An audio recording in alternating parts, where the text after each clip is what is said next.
Student, welcome to my YouTube channel माध्यमिक शिक्षण में आप सभी का स्वागत है। आपको बता दूं, इस चैनल में आपको माध्यमिक शिक्षा मंडल और राज्य शिक्षा केंद्र द्वारा प्रसारित की गई एनसीईआरटी सिलेबस पे कक्षा 8वीं 9वीं एवं 10वीं की गणित की बुकों का अध्ययन किया जाता है। तो आइए स्टूडेंट स्टार्ट करते हैं आज की क्लास। हम आज आपके लिए लेकर के आए हैं कक्षा 10वीं की गणित की क्लास है, अध्याय 3 से दो चर वाले रैखिक समीकरण युग्म से।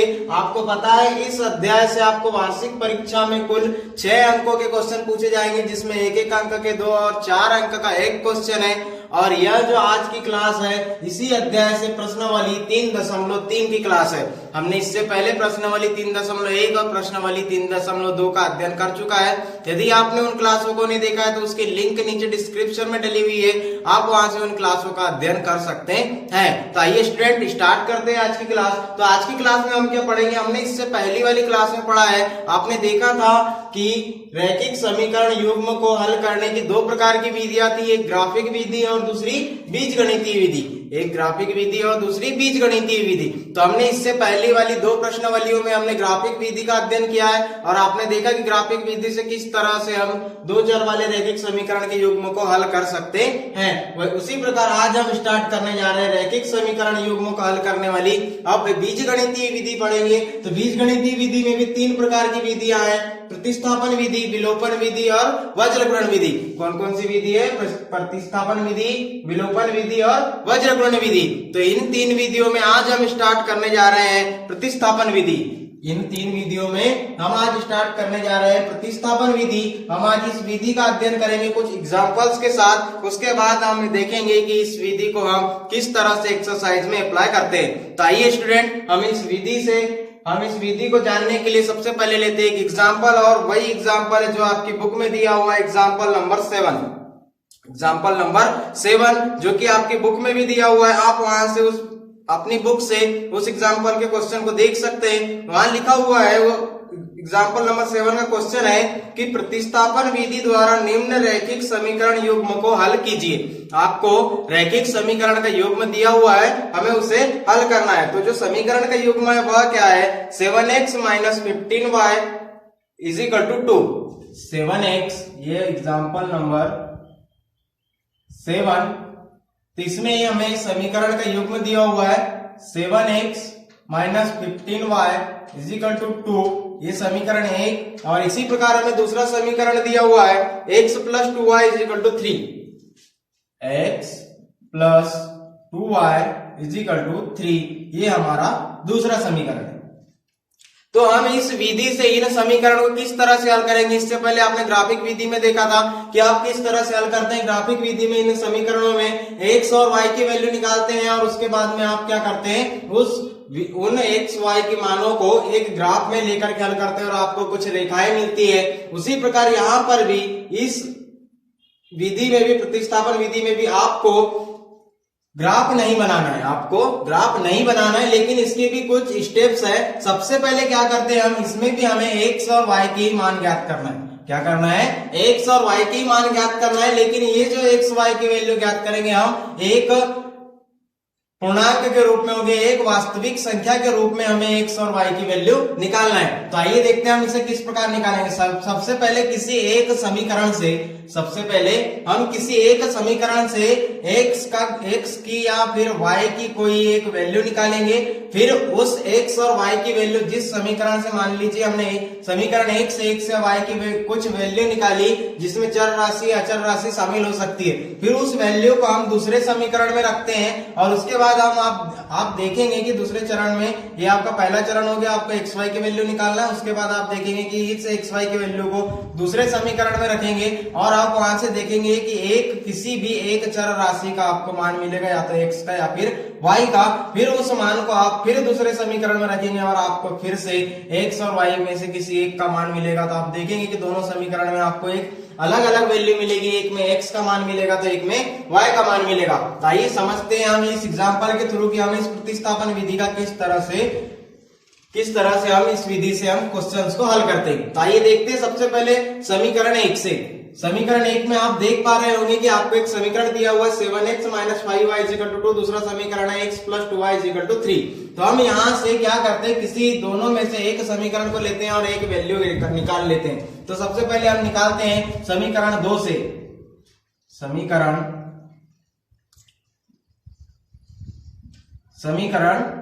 2 से हम समीकरण 2 से पहली स्टेप करने जा रहे हैं। आप ध्यान से देखिए, आपको काफी सरल विधि है, आप बहुत जल्दी समझ पाएंगे। यहाँ जो समीकरण 2 दिया हुआ है आप देख पा रहे हैं x + 2y = 3। यदि हम इसे इस तरह से लिख सकते हैं x = 3 - 2y, क्या हम इस तरह से लिख सकते हैं? तो आप देखेंगे कि आपको मैंने कहा था कि एक सबसे पहले किसी समीकरण से x की वैल्यू निकलेगी और आप इसी तरह से x की वैल्यू निकालते थे और इसी तरह से y की वैल्यू निकालते थे ग्राफिक विधि में, और यहाँ पर कुछ मान रखते थे आप अपने मन से और आपको कोई दूसरा मान प्राप्त होता था इस समीकरण से। लेकिन यहाँ ऐसा कुछ नहीं करना है। यहाँ पर जैसे ही x की वैल्यू आई, अब क्या करेंगे, यहाँ पे इसे समीकरण नंबर 3 दे दीजिए। इसे दे दीजिए समीकरण नंबर 3।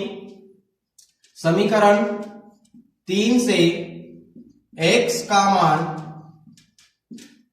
समीकरण 2 में रखने पर, समीकरण 3 से x का मान समीकरण 2 में रखने पर, या फिर आप समीकरण 2 से इसकी वैल्यू निकालिए तो यहाँ पर लिख दीजिए समीकरण 1 में रखिए इसका मान।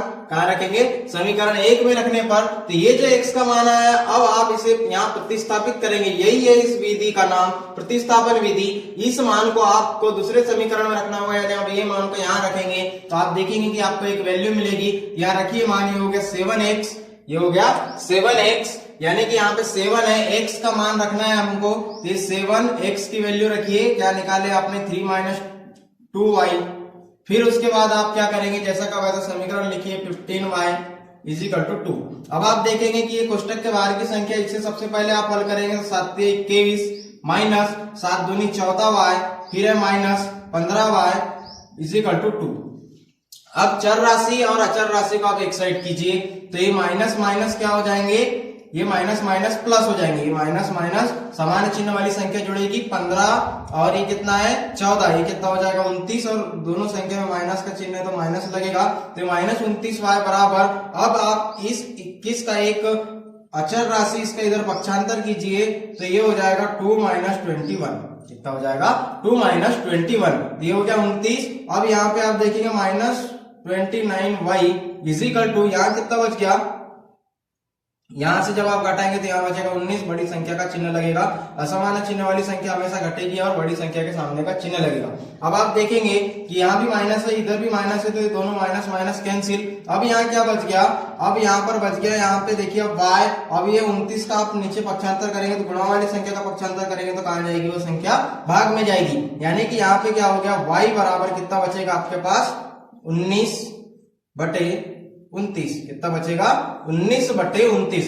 इस तरह से आपने यहाँ पे y का मान निकाल लिया। क्या निकाल लिया, y की वैल्यू निकाल ली। इस तरह से आपने देखा कि पहले सबसे पहले किसी एक समीकरण से x का मान आपने माना कितना हो सकता है, उसके बाद उसका मान आपने किसी एक समीकरण में रखा और उसके बाद आपने उसे हल किया और आपको y की वैल्यू इस तरह से प्राप्त हो गई। तो जब आपको y की वैल्यू 19/29 मिली, अब इस y की वैल्यू को, y का मान, इसे आप आगे फिर रखेंगे, y का मान समीकरण 2 में रखिए। अब 2 में रखने पर, या फिर 1 में भी रख सकते, कोई दिक्कत नहीं है। आप समीकरण 1 में इसका मान रखिए, 2 में रखिए। ऐसा कोई जरूरी नहीं है कि आपको किसी ऐसे ही अल्टरनेट समीकरण में रखना है, किसी भी समीकरण में आप रख सकते, दोनों पक्ष आपको बराबर प्राप्त होने चाहिए। तो अब ये y का मान यहाँ रखेंगे, तो जब हम y का मान यहाँ रखेंगे तो हमें क्या मिलता है देखते हैं, x + 2, y की वैल्यू आ गई 19/29, फिर क्या है बराबर 3, बराबर कितना है 3 है। इस तरह से आपने अब यहाँ पे y की वैल्यू रख दी, सामने 2 है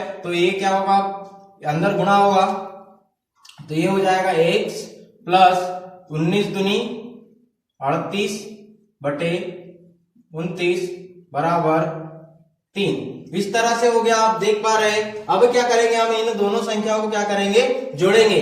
अब इन दोनों संख्याओं को जोड़ेंगे तो यहाँ कितना हो जाएगा, इन दोनों में 29 आएगा लघुत्तम। उसके बाद क्या होगा, ये यहाँ पे एक है तो ये हो जाएगा 29x प्लस 29 से 29 कैंसिल, तो यहाँ बचेगा 38 बराबर 3। और आप देख पा रहे होंगे कि इस तरह से अब भाग वाली संख्या इसका इधर पक्षांतर होगा तो काय में जाएगी गुणा में, यानी ये 29x प्लस 38 इजिकल टू ये भाग वाली संख्या काय में चली गई, गुणा में चलेगी। अब इसका आप गुणा करेंगे तो यहाँ बचेगा 29x प्लस 38 इजिकल टू, यहाँ से आप देखेंगे आपको कुछ गुणा करने के बाद एक संख्या मिलेगी 9 के 27 के 7 हासिल का है, 2 3 दूनी 6 और 2 8। इस तरह से आपको एक संख्या मिल गई। उसके बाद आप इससे इसको घटाएंगे, यानी 29x इजिकल टू 87 माइनस 38। फिर यहाँ 29x बराबर, अब इससे इसको घटाएंगे तो 7 में से 8 नहीं जाता, 7 में से 8 नहीं जाता, तो आप यहाँ से एक दही उधार लेंगे, यहाँ कितना हो जाएगा 17। 17 में से 8 गए तो कितना बचेगा 9, 9 और 8 17। फिर यहाँ क्या बच गया, अब 7 बच गया, 7 में से 3 गए तो 4, 7 में से 3 गए 4। अब यहाँ आप x की वैल्यू निकाल सकते हैं 49/29। x की वैल्यू कितनी आ गई 49/29। इस तरह से आपने क्या निकाल ली, x की वैल्यू निकाल ली। और यही है प्रतिस्थापन विधि। आपने देखा कि यहाँ पर आपको x और y की वैल्यू ही निकालना है, लेकिन कुछ इस तरह से निकालना है, इस फॉर्मेट में निकालना है। हमने लिया था एक एग्जाम्पल नंबर 7 और उसे हल किया। सबसे पहले क्या किया कि हमने एक समीकरण से x की वैल्यू निकाली। हमें लगा कि इस समीकरण से सरलता से x की वैल्यू निकल सकती है, हमने इससे निकाली। और आपने देखा फिर इस x की वैल्यू को हमने किसी दूसरे समीकरण में रखा और उसके बाद आपने फिर से हल किया तो आपको एक y की वैल्यू मिली और फिर इस y की वैल्यू को हमने फिर एक समीकरण में रखा। आप इसे यहां भी रख सकते थे, आप इसे यहां भी रख सकते थे, कोई दिक्कत नहीं थी, आपका आंसर इतना ही मिलता। आप इस समीकरण की x की जो y की जो वैल्यू है उसे आप यहाँ भी रखते तो आपको इतना ही मान मिलता। आप देख सकते हैं यहाँ पर भी कुछ इसी तरह की कंडीशन बनती। फिर उसके बाद क्या करते हैं, आप इस तरह से हल करते तो आपको लास्ट में x बराबर 49/29 मिल जाता। अब ऐसे ही और इस विधि को और अच्छे से समझने के लिए हम और एक एग्जाम्पल लेते हैं इसके आगे का, एग्जाम्पल नंबर 8। क्या लेते हैं, एग्जाम्पल नंबर 8। और एग्जाम्पल नंबर 8 क्या है, एग्जाम्पल नंबर 8 है कि प्रश्नावली 3.1 का प्रश्न संख्या 1 को, प्रश्नावली 3.1 आपने पढ़ चुका है, उसकी प्रश्न संख्या 1 को प्रतिस्थापन विधि से हमें हल करना है। तो उसका जो क्वेश्चन था वो क्या था कि आफ्ताब और उसकी पुत्री की आयु का रेशो था। क्या था, आफ्ताब और उसकी पुत्री की आयु की रेशो वाला एक क्वेश्चन था। उसमें आपने एक समीकरण भी बनाया था। हम आपको याद होगा या फिर आपको याद नहीं है तो आप अपनी नोटबुक या फिर इस वीडियो से, इस क्लास से प्रश्नावली 3.1 की क्लास देखी, वहां आपको एक क्वेश्चन ज्यादा समझ में आएगा। तो हम उसे ग्राफिक विधि से हल किए थे। अब यहाँ क्या करेंगे, हम उसी क्वेश्चन को हम एक दूसरी विधि प्रतिस्थापन विधि से हल करेंगे। कौन सी विधि से हल करेंगे, प्रतिस्थापन विधि से हल करेंगे। वहां हमने एक इक्वेशन बनाई थी x-7 इजिकल टू 7y-7। कुछ इस तरह से हमारी पहला समीकरण था। और दूसरा क्या था, x plus 3 is equal to 3y+3। क्या था, x plus 3 is equal to y+3। कुछ इस तरह से हमारा दूसरा समीकरण था।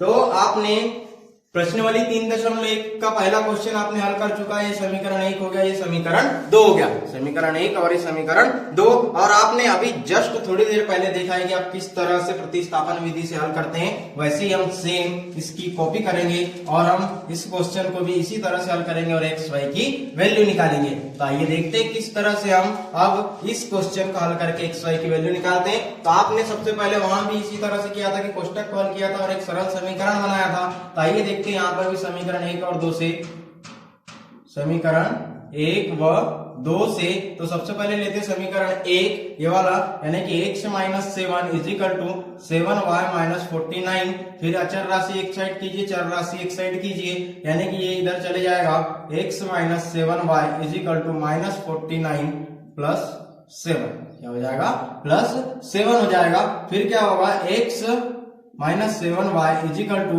ये दोनों संख्या जब घटेगी तो यहाँ बचेगा -42।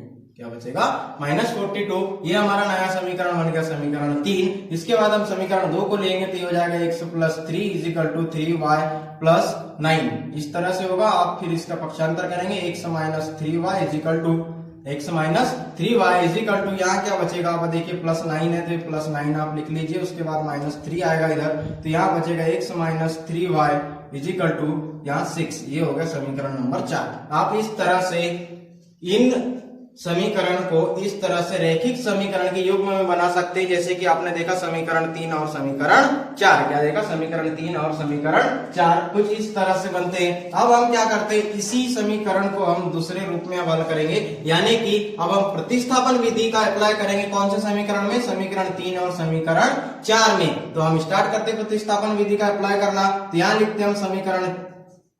अब आप देखिए यहां से आपको कौन से समीकरण से एक अच्छी वैल्यू मिल सकती है। दोनों समीकरण को आप अपने माइंड में कन्वर्ट कीजिए और देखिए कि यहाँ पे आपको किस समीकरण का आप हल करेंगे तो सरल से सरल वैल्यू मिल जाए। तो हम लेते हैं समीकरण 4 से। समीकरण 4 से क्या होगा? x बराबर 6 प्लस 3y हो जाएगा। इस माइनस के इधर पक्षांतर कर दीजिए, आपको एक x की वैल्यू मिल जाएगी। इसे कोई समीकरण का नाम दे दीजिए 5। क्या दे दीजिए? समीकरण 5 दे दीजिए। अब क्या करते हैं कि समीकरण 5 से x का मान समीकरण 1 में रखने पर क्या करते हैं हम? समीकरण 5 से x का मान समीकरण 1 में समीकरण 3 में रखते हैं। समीकरण 3 में रखने पर, क्योंकि हमने समीकरण 1 को समीकरण 3 के रूप में बदल चुका है, तो यहां से y की x का मान रखेंगे। काय का मान रखेंगे? हम x का मान रखेंगे। तो इस x की जगह ये मान रखिए 6 plus 3y minus 7y is equal to minus 42। क्या हो गया? Is equal to minus 42। यानी आपको यहाँ पे एक वैल्यू मिलेगी। आप देखेंगे कि y है तो ये समान है, तो इन दोनों में क्या होगी? असमान चिन्ह वाली संख्या क्या होगी? घटेगी। यानी 7 में से 4 गए तो यहाँ 7 में से 3 गए तो 4 बचेगा। बड़ी संख्या के सामने का चिन्ह लगेगा माइनस, बराबर माइनस 42। ये धनात्मक संख्या, इसका इधर पक्षांतर होगा ऋणात्मक। अब ये संख्या क्या होगी? जुड़ेगी। ये संख्या कैसी होगी? Minus 4y is equal to 42 minus, दोनों संख्या समान चिन्ह वाली संख्या क्या होती है? जुड़ती है। तो ये संख्या जुड़ेगी तो हो जाएगा 48 और यहाँ लगेगा माइनस का चिन्ह। तो ये माइनस से माइनस कैंसिल। अब यहाँ क्या बच गया? y गुना वाली संख्या का पक्षांतर भाग में। तो यहाँ आपको y की वैल्यू मिलेगी 4 का 4, 4 दूनी 8। यहां मिल गई आपको y की वैल्यू। अब यहां से आप अगली स्टेप करेंगे कि y का मान आप अब क्या कीजिए? समीकरण 5 में रखिए या समीकरण 4 में रखिए, समीकरण 3 में रखिए। हम देखते हैं कि सबसे सरल मिलेगा हमें 5। तो हम क्या करते हैं? y का मान समीकरण 5 में रखेंगे। कहां रखेंगे? समीकरण 5 में, क्योंकि यहां हम सरलता से हल कर सकते हैं। तो ये हो जाएगा x बराबर 6 प्लस 3 इंटू 12। क्या हो जाएगा? x is equal to 6 plus 3 into 12। y की वैल्यू रख दी हमने। x बराबर फिर 6 प्लस 12 36 और x बराबर 36 और ये कितना है? 6 हो जाएगा 42। कितना हो जाएगा? 42 हो जाएगा। यानी आप देख सकते हैं इस तरह से आप निकाल सकते हैं वैल्यू। बार आपने देखा कि y की वैल्यू कितनी निकाली? 12 और इसकी वैल्यू कितनी निकाली? 42। इस तरह से आप x और y की वैल्यू निकाल सकते हैं। और आप चेक कर सकते हैं प्रश्न वाली 3.1 में भी कुछ इसी तरह के मान आए होंगे और इस तरह के मान ही यहाँ पर आएंगे। आप किसी भी विधि से कोई भी क्वेश्चन हल कीजिए, आपके मानों में कोई परिवर्तन नहीं आएगा, क्योंकि आप जब विधि का सही उपयोग करेंगे और सभी में मान समान ही आएंगे, क्योंकि समीकरण एक ही रहता है। समीकरण कैसा रहता है? एक ही रहता है। अब ऐसे ही हम और इस विधि को अच्छी तरह से समझने के लिए हम और एक एग्जाम्पल करेंगे। Example number 9। क्या करते हैं हम? एग्जाम्पल नंबर 9 करेंगे। यहाँ से एक्स वाई की वैल्यू निकाल ली। आप यहाँ पर एक्स वाई की वैल्यू रखेंगे तो दोनों पक्ष क्या होंगे? एक दूसरे के बराबर मिल जाएंगे। अब ऐसे ही देखते हैं। ये था एग्जाम्पल नंबर 8। अब करते हैं एग्जाम्पल नंबर 9 और हमें अच्छी तरह समझ जाएगा। प्रश्नावली हल करने से पहले हम एग्जाम्पल में ही इस विधि को इस तरह से समझ लेते हैं। इतनी प्रैक्टिस कर लीजिए कि ताकि आपको ये जो विधि है काफी अच्छी तरह से समझ में आ जाए। तो एग्जाम्पल नंबर 9। एग्जाम्पल नंबर 9 में क्या कहा गया है कि आपको उदाहरण 2 को उदाहरण नंबर 2 को लेना है और उसमें आपको एक क्वेश्चन दिया है। उदाहरण नंबर 2 में क्या क्वेश्चन है कि 2 पेंसिल और 3 रबड़ का मूल्य 9 रुपए है, 4 पेंसिल और 6 रबड़ का मूल्य 18 रुपए है। तो प्रत्येक पेंसिल और रबड़ का मूल्य हमें ज्ञात करना है। यानी कि यदि हम मान ले यहाँ पर कि पेंसिल है x और रबड़ है y, यदि हम माना कि पेंसिल x और रबर क्या है? y है, तब हमें आपने देखा होगा एग्जांपल नंबर 2 में आपको एक इक्वेशन मिली होगी, दो इक्वेशन मिली होगी। आपने क्वेश्चन में भी देखा कि 2 पेंसिल और 3 रबर का मूल्य कितना है, 9 रुपए। 2 पेंसिल 3 रबर, तो 2 पेंसिल 3 रबर का मूल्य 9 रुपए।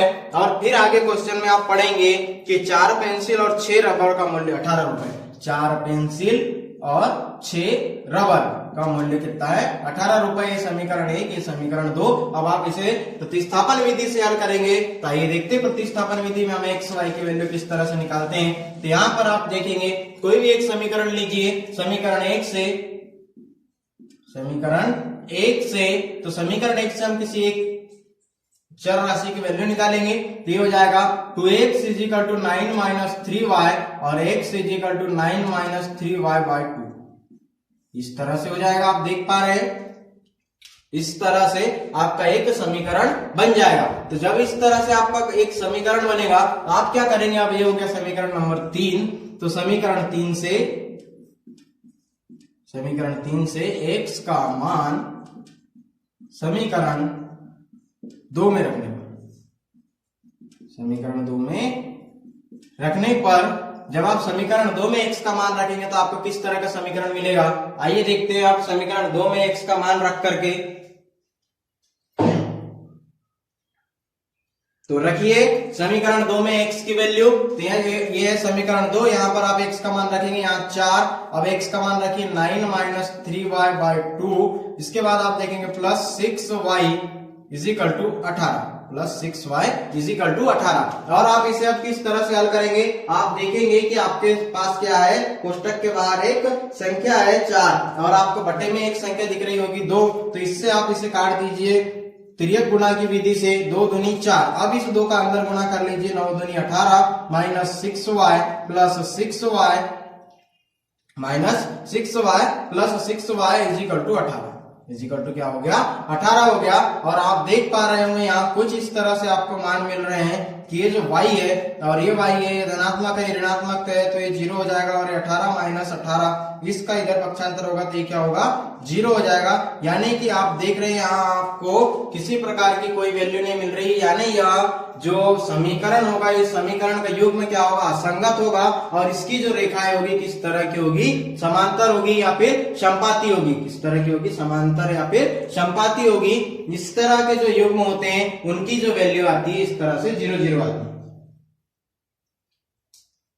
इस तरह के समीकरण की वैल्यू कैसी आती है, 0 0 आती है। तो जब यहाँ पे वैल्यू 0 0 आ जाए तो आप इसे आगे हल नहीं कर सकते, आप इसे आगे हल नहीं कर सकते। यानी कि आपने देखा कि दोनों पक्ष में क्या होगा, 18 18 बराबर। और आपने जब 18 का पक्षांतर किया आपको इस तरह से इक्वेशन मिली होगी। इससे पहले यहाँ पे आप देख पा रहे हैं कि ये कितना हो गया, 0 हो गया। तो 18 माइनस 0 बराबर 18, यानी कि 18 बराबर क्या हो जाएगा, 18 हो जाएगा इस तरह से। और जब आप किसी एक संख्या का इधर उधर पक्षांतर करेंगे तो यहाँ पे आपको क्या मिलेगा, 0 मिलेगा। क्या मिलेगा, 0 मिलेगा। और जैसे ही आपको 0 मिलेगा आप इसे आगे हल नहीं कर सकते। क्यों नहीं कर सकते, यदि आपने यहाँ पे अभी देखा कि x का मान कहाँ रखा, समीकरण 2 में रखा, आप x का मान समीकरण 1 में रखिए तो भी ये समीकरण क्या होगा, संतुष्ट हो जाएगा।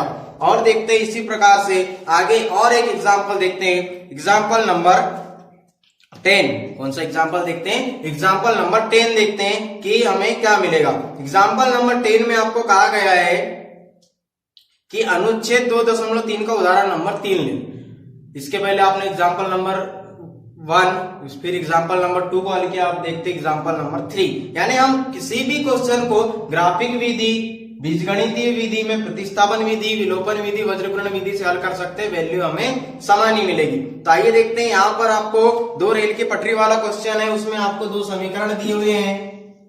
2 रेल की पटरी वाला क्वेश्चन है, उसमें आपको 2 समीकरण दिए हुए हैं। ये एग्जाम्पल नंबर 10, क्या है, एग्जाम्पल नंबर 10। इसके जो 2 समीकरण है वह क्या है, x plus 2y minus 4, x plus 2y minus 4 is equal to 0।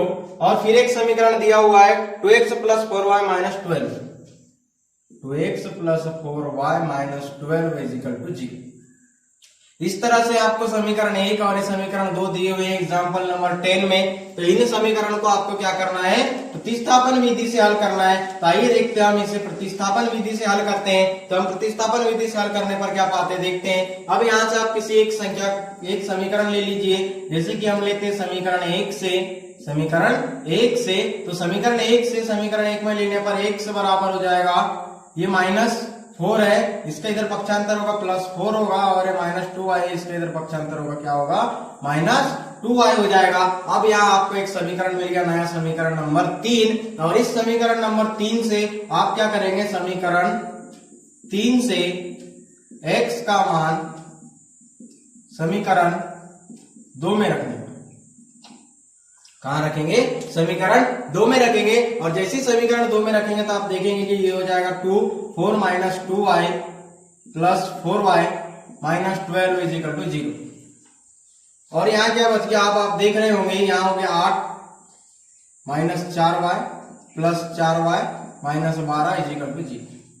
फिर क्या होगा, आप देखेंगे कि अभी जैसे ही समीकरण एग्जाम्पल नंबर 9 में देखा था, कुछ इसी तरह की कंडीशन आई है। यहाँ पर भी ये प्लस माइनस हो जाएंगे 0, फिर यहाँ बचेगा 8 - 12 = 0, यानी कि 8 बराबर हो जाएगा ये 12। यदि इसका इधर पक्षांतर करने तो ये हो जाएगा 8 बराबर 12, इस तरह से होगा। यदि पक्षांतर नहीं करते हैं तो यहाँ हो जाएगा 4 - 4 = 0, कुछ इस तरह से हो जाएगा। आप जब इसे घटाएंगे तो क्या हो जाएगा, इस तरह से आपको एक इक्वेशन मिलेगी। और आप देख पा रहे होंगे कि यहाँ पे भी आपको क्या मिली इक्वेशन, -4 = 0 या फिर 8 = 12, इस तरह की एक इक्वेशन मिली। यानी कि जो समीकरण है, समीकरण का कोई सार्वहल नहीं है। इस तरह के जो समीकरण आते हैं इसका कोई सार्वहल नहीं है। और वहां पे आपको एक क्वेश्चन पूछा गया था कि क्या पटरी एक दूसरे को काटेगी, तो आप वहां लिखेंगे कि इसका जब कोई सार्वहल ही नहीं है तो इस समीकरण में आप लिख सकते हैं कि पटरियां एक दूसरे को बिल्कुल नहीं काटेगी। यानी आपने देखा कि प्रतिस्थापन विधि से आप किस तरह से हल कर पाते हैं, आप प्रतिस्थापन विधि से किस तरह से क्वेश्चन हल कर पाते हैं। आपने 2, 3, 4 एग्जांपल्स देखे। अब ऐसे ही हम देखते हैं कि इन एग्जांपल्स की सहायता से हम किस तरह से प्रश्नावली के क्वेश्चन हल करेंगे। तो आइए स्टूडेंट स्टार्ट करते हैं प्रश्नावली 3.3। स्टार्ट करते हैं प्रश्नावली 3.3। तो प्रश्नावली 3.3 में हम सभी क्वेश्चंस में प्रतिस्थापन विधि का ही प्रयोग करेंगे। कौन सी विधि का प्रयोग करेंगे, प्रतिस्थापन विधि का। अभी आपने इसके पहले 4 एग्जांपल्स देखे, कुछ एग्जांपल्स उसमें आपको ज्यादा से ज्यादा समझ में आ गया होगा कि आप प्रतिस्थापन विधि का किस तरह से उपयोग करेंगे। तो उसी तरह यहाँ पर पहला जो क्वेश्चन है वह क्या है, पहले क्वेश्चन में आपको निम्न रैखिक समीकरण युग्म दिए हुए हैं, कुछ समीकरण के युग्म दिए हुए हैं, उसमें से क्या करना है आपको, प्रतिस्थापन विधि से इन समीकरणों को क्या करना है, हल करना है। प्रश्न क्रमांक 1 में आपको कुछ समीकरण के युग्म दिए हुए हैं, उन्हें आप प्रतिस्थापन विधि से क्या करना है, हल करना है। उसी में पहला जो क्वेश्चन है वह क्या है, पहला जो समीकरण का युग्म है वह क्या है, x + y बराबर 14 और x - y बराबर 4। x + y बराबर 14, x - y बराबर 4, ये दिया हुआ है समीकरण 1। इस तरह से दिया हुआ है हमें समीकरण नंबर 2, ये हमें क्वेश्चन दिया हुआ है और इस क्वेश्चन में कहा गया है कि इसे हम प्रतिस्थापन विधि से हल करें। कौन सी विधि से हल करें, प्रतिस्थापन विधि से क्या करना है, हमें हल करना है। तभी आपने एग्जांपल देखा, आपने जाना कि किस तरह से प्रतिस्थापन विधि का उपयोग करते हैं। तो आइए स्टूडेंट इस क्वेश्चन में भी करते हैं प्रतिस्थापन विधि का उपयोग। यहाँ पे लिखते हैं सबसे पहले समीकरण 1 से, कहां से, समीकरण 1 से। तो समीकरण 1 से क्या होगा, x = 14 - y, x = 14 - y। इस तरह से हमें एक इक्वेशन मिलेगी और ये इक्वेशन को नाम दे देते हैं हम समीकरण नंबर 3। और यहां लिखेंगे फिर कि समीकरण 3 से x का मान समीकरण 2 में रखने पर, समीकरण 2 में रखने पर, तो समीकरण 2 में रखने पर हमें क्या मिलेगा, तो ये रख करके देखिए, x का मान रखेंगे यहाँ पे, तो ये हो जाएगा 14 - y = 4। इस तरह से हमें एक क्वेश्चन दिया हो। तो ये हो गया, हमने इस समीकरण में इसका मान रखा। अब आप अचर संख्या और चर संख्या पे एक साइड कीजिए, तो सामान्य चिन्ह वाली संख्या जुड़ेगी, यानी -2y बराबर 4 ऋण 14। तो ये हो जाएगा, यहाँ पर आप देखेंगे -2y बराबर है 14 में से 4 गए तो यहाँ बचेगा 10 और बड़ी संख्या का सामने का चिन्ह लगेगा और ये माइनस से माइनस कैंसिल, यानी y बराबर 10/2 तो y बराबर मिलेगा 5 दूनी 10, 5 दूनी 10। तो y बराबर कितना मिल गया हमें? 5 मिल गया। अब क्या करेंगे हम, इस y की वैल्यू को हम किसी एक समीकरण में रखेंगे और हमें x की वैल्यू मिल जाएगी। यानी अब हम यहाँ लिखेंगे कि y का मान समीकरण, अब आप समीकरण 1 में रखो, 2 में रखो या 3 में रखो, हम रखते हैं समीकरण 3 में। समीकरण 3 में रखने पर क्या होगा, y का मान हम समीकरण 3 में रखेंगे, यानी कि ये जो समीकरण 3 दिया हुआ है y बराबर 14 माइनस वाई, तो x बराबर 14 माइनस 5, तो यहाँ x बराबर 14 में से 5 गए तो कितना बचेगा? 9 और 5 14, कितना बचेगा? 9 बचेगा। यानी x की वैल्यू आपने क्या निकाली? 9 और y की वैल्यू क्या निकाली? 5। अतः x बराबर 9 और y बराबर 5। आप इस तरह से आंसर से लिखेंगे और यहाँ पर आपको विधि से हल करने के लिए दिया था, आपने उस विधि से हल किया और x y की वैल्यू निकाली। अब ऐसे ही देखते हैं सेकंड क्वेश्चन। इसी में और हमें सेकंड योग में दिया हुआ है, तो वह सेकंड योग में क्या है ये देखते हैं। तो जो इसका सेकंड क्वेश्चन है वह क्या है? इसका सेकंड क्वेश्चन है s माइनस टी बराबर 3, s माइनस टी बराबर 3।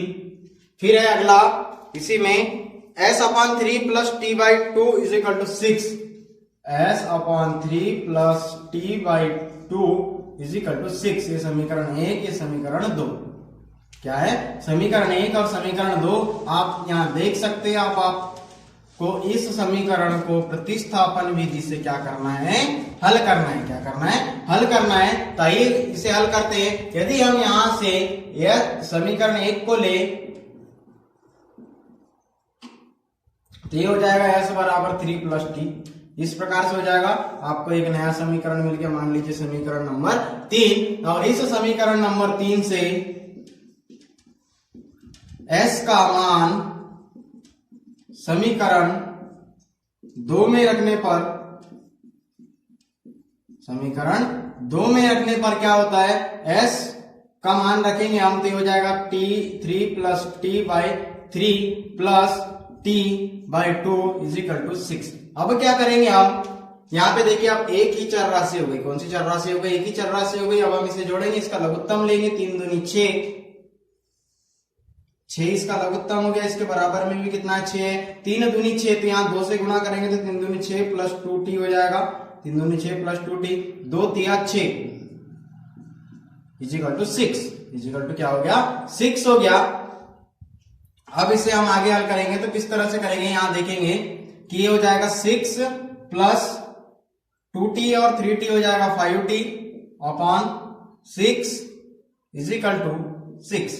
अब ये गुणा वाली संख्या इसका पक्षांतर होगा, सॉरी भाग वाली संख्या इसका पक्षांतर होगा गुणा में, यानी ये हो जाएगा 6 plus 5t is equal to 6 गुणित 6, तो ये हो जाएगा 6 plus 5t is equal to 36 और ये हो जाएगा 5t। अब इस संख्या का इधर पक्षांतर 36 माइनस 6 और ये हो जाएगा 5t बराबर 30, और जब 5t बराबर 30 तो t बराबर हो जाएगा 30 ऋण 5, तो t बराबर हो गया कितना? कितना हो गया? t बराबर ये सॉरी यहां हो जाएगा 30 और ये गुणा वाली संख्या इसका पक्षांतर होगा भाग में, तो 5 छके 30 कितना हो जाएगा? 5 छके 30 हो जाएगा। इस तरह से इसकी वैल्यू निकलेगी। और अब यहां लिखेंगे आप t का मान समीकरण, अब आप 1 में रखिए चाहे 3 में रखिए, तो हम रखते 3 में, समीकरण 3 में रखेंगे तो t का मान समीकरण 3 में, यानी s बराबर क्या हो जाएगा? 3 प्लस 6, तो ये हो जाएगा 6 और 3 9, तो s बराबर कितना आ गया? 9। तो आपने निकाल लिया t और s का मान। जब t और s का मान निकाला आपने 6 और 9, क्या निकाला? 6 और 9। इस प्रकार से आपने सेकेंड इक्वेशन को हल की। अब ऐसे ही इसके आगे हल करेंगे थर्ड इक्वेशन। क्या हल करेंगे? थर्ड इक्वेशन हल करेंगे। तो जो तीसरी इक्वेशन है वह क्या है? तीसरी इक्वेशन आपको दी हुई है 3x माइनस वाई, क्या दिया हुआ है? 3x माइनस वाई बराबर 3, 3x माइनस वाई बराबर 3 पहला समीकरण। दूसरा समीकरण है 9x माइनस 3y बराबर 9,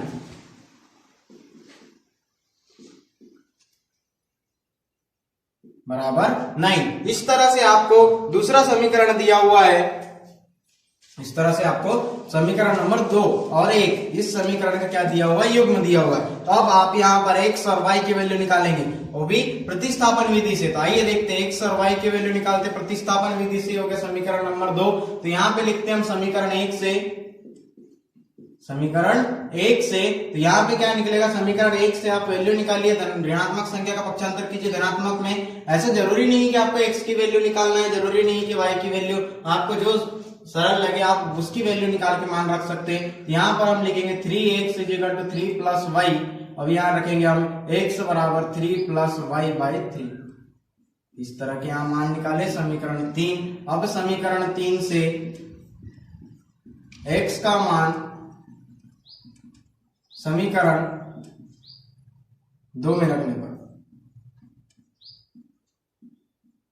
समीकरण 2 में रखने पर, तो समीकरण 2 में हम x का मान रखेंगे तो यहाँ क्या हो गया 9 3y + 3 - 3y = 9।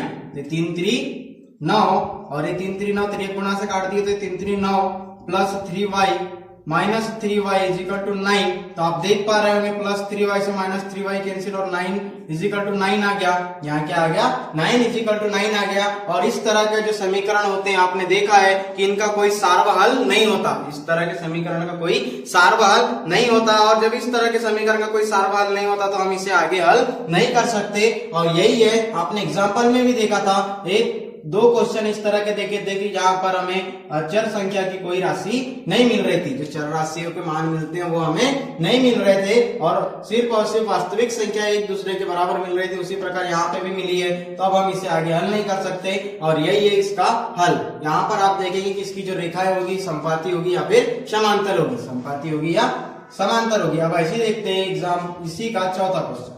स्टूडेंट देखते हैं क्वेश्चन नंबर 4 कि क्वेश्चन नंबर 4 क्या है। अभी आपने देखा question number 1, question number 2, question number 3, उसमें आपने प्रतिस्थापन विधि का काफी अच्छी तरह से उपयोग अब तक आप समझ चुके होंगे। अब ऐसे देखते हैं क्वेश्चन नंबर 4। क्वेश्चन नंबर 4 में आपको 2 इक्वेशन दी हुई है, इसमें आपको क्या है दशमलव वाली संख्या दी हुई है। क्या दी हुई है, दशमलव वाली संख्या दी है। तो अब हम यहाँ से क्या करते हैं, समीकरण 1 लेते हैं। अब तक हमने जैसे किया सेम वही प्रोसेस करेंगे।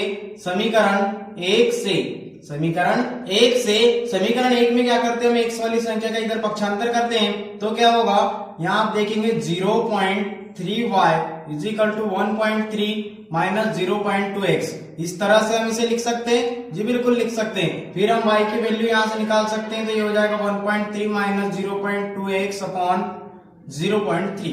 क्या हो जाएगा 0.3 हो जाएगा। अब क्या करते हैं, हमें एक नई समीकरण, नई इक्वेशन मिल गया, नया मान मिल गया। अब क्या करते हैं हम समीकरण 3 से y का मान समीकरण 2 में रखने पर, समीकरण 2 में रखने पर क्या होगा, समीकरण 2 में रखते हैं y का मान है 0.4x + 0.5, y का मान रखेंगे 1.3 - 0.2x / 0.3 क्या दिया हुआ है आपको 2.3 कितना दिया हुआ है 2.3। इस तरह से हमने y का मान निकाला और y का मान समीकरण 2 में रखा। फिर इसे हम आगे हल करेंगे। अब देखेंगे आप कि इसके हर में कोई संख्या, इनके हर में कोई संख्या नहीं, इन्हें जब जोड़ेंगे हम तो क्या होगा 0.3 हम क्या लेंगे, लघुत्तम लेंगे। तो 0.3 हमने लघुत्तम लिया, तो 0.3 हमने लघुत्तम लिया, तो यहाँ पे 1 है, यहाँ कितना है 1 है। तो ये 1 से 0.3 बार डिवाइड होगा, तो 0.3 के इसमें गुणा होगा तो 0.12x हो जाएगा।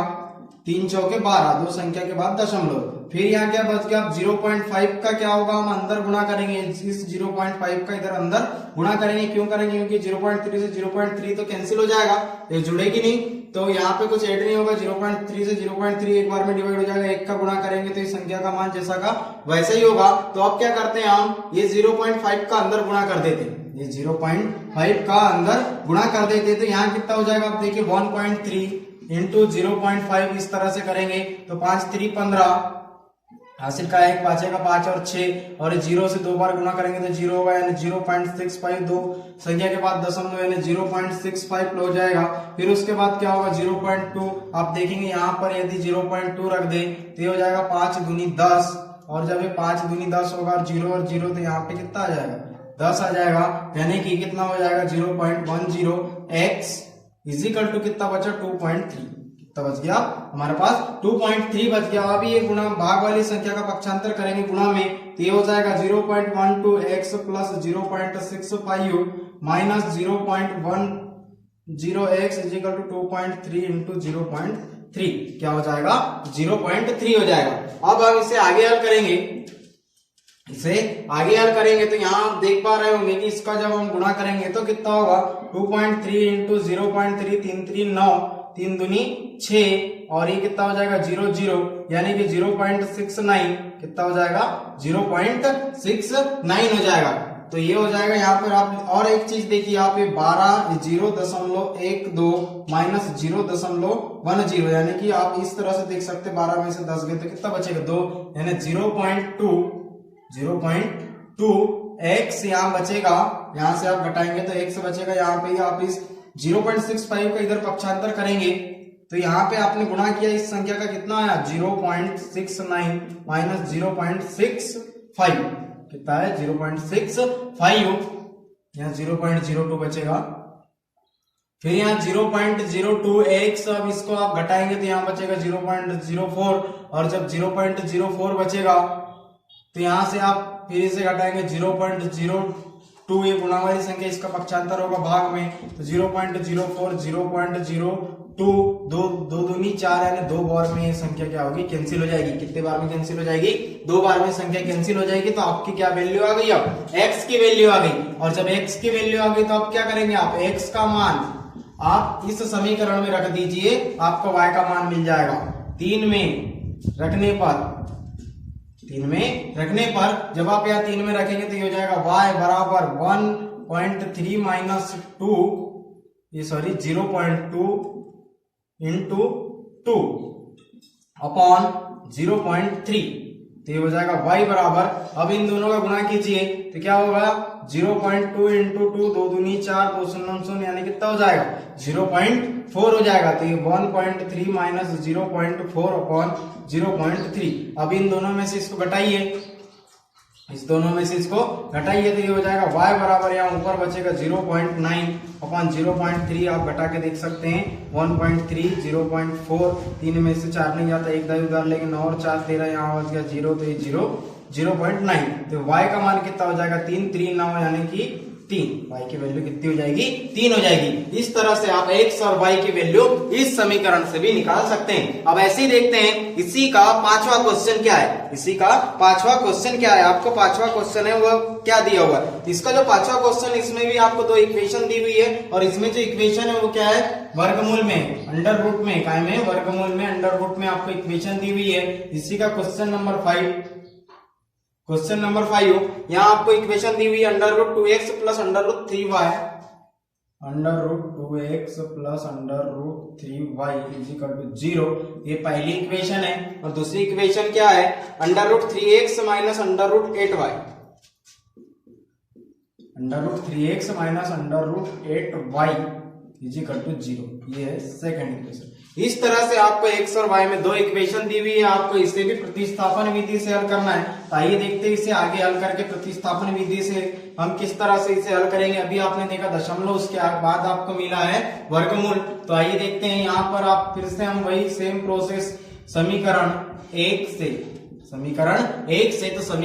से क्या हो जाएगा आप देखेंगे यहाँ पर यदि हम इसका इधर पक्षांतर कर देते हैं तो इस संख्या का इधर पक्षांतर कर दे तो under root 3y is equal to -2 under root x हो जाएगा और अंडर रूट 3 इसके गुणा में इसका पक्षांतर होगा भाग में जाएगी तो ये हो जाएगा -2 अंडर रूट x अपॉन वर्गमूल 3। इस तरह से आप y की वैल्यू निकाल पाएंगे। ये इसे मान लीजिए कोई समीकरण 3।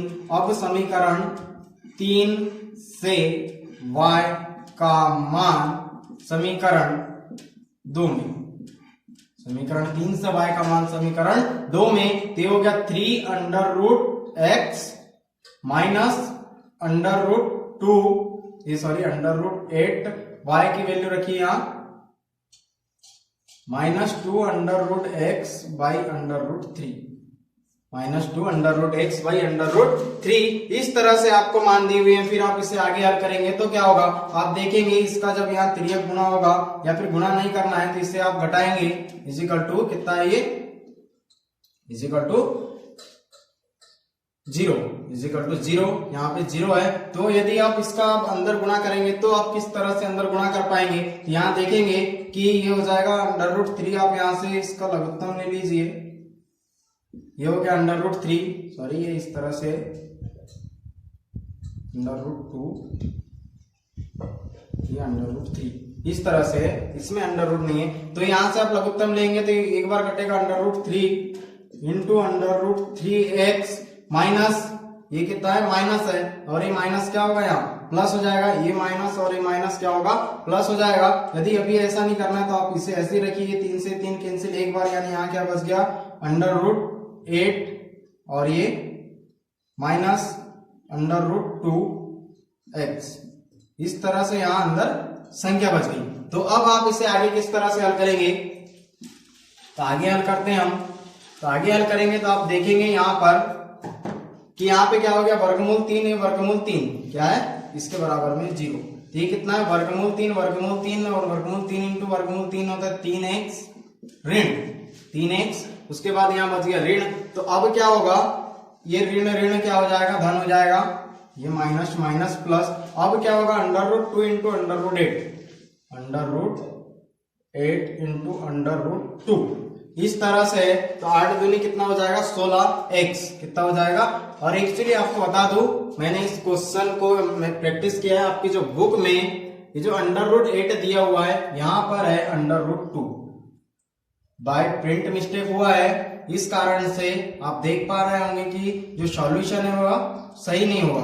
आप इसके आगे जब सॉल्व करते तो आपको सॉल्यूशन सही नहीं होता। मैं इससे पहले भी बता सकता था, लेकिन क्या हुआ कि यहाँ पर मैंने सोचा पहले ऐसे ही हल किया जाए, उसके बाद आपको बताएं। तो यहाँ पर जो है अंडर रूट 8 की जगह आप अंडर रूट 3, ये बाय प्रिंट मिस्टेक है। अब आप देखेंगे कि इसका जो सॉल्यूशन होगा वह बिल्कुल सही होगा। और यहाँ पे क्या होगा माइनस, अब अंडर रूट 2 कितना हो जाएगा, under root 2 into under root 2 is equal to हो जाएगा 2, क्या हो जाएगा x इजिकल टू 0, इसके अपॉन में कितना है वर्गमूल 3 है।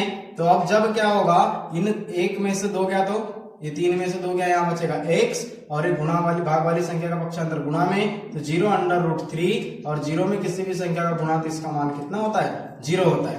यदि आप यहाँ पे अंडर रूट 8 रख के हल करेंगे तो आपके आंसर्स नहीं आएंगे, वैल्यू बराबर नहीं आएगी।